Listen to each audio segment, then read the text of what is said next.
আজকে সকাল থেকে আমাদের এখানে বৃষ্টি নেই, আর ওয়েদারটা হয়ে আছে খুব সুন্দর। গরমটাও খুব একটা নেই, একটু ঠান্ডা ঠান্ডা অনুভব করতে পারছি, তাই আরও বেশি ভালো লাগছে।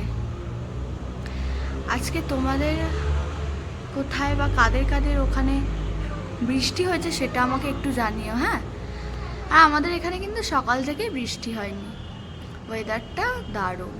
যেহেতু কয়েকটা দিন ধরেই আমাদের এখানে বৃষ্টি হয়েছে, আর বাইরে কাদা ভর্তি আর জলও ভর্তি রয়েছে।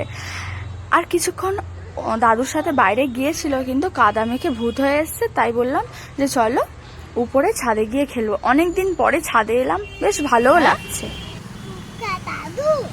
ফুচকা দাদু আবার কি ছাদের মধ্যে উঠে দেখছি সেই লোভনীয় ফুচকা। আমি আজকে এড়িয়ে যেতে চাইছিলাম যে আমি আজকে ফুচকা খাবো না, যদিও খাইনি, কিন্তু আমার চোখের সামনে সেই ফুচকা পড়লো। কার কার ফুচকা খেতে ভালো লাগে আমার মতন সেটা অবশ্যই কমেন্টে জানিও। আমার তো ভীষণ ভালো লাগে, কিন্তু আজকে আমি ফুচকা খাইনি, আমার ভালো লাগছিল না খেতে, আর একটু অ্যাসিডিটি টাইপের হয়েছিল।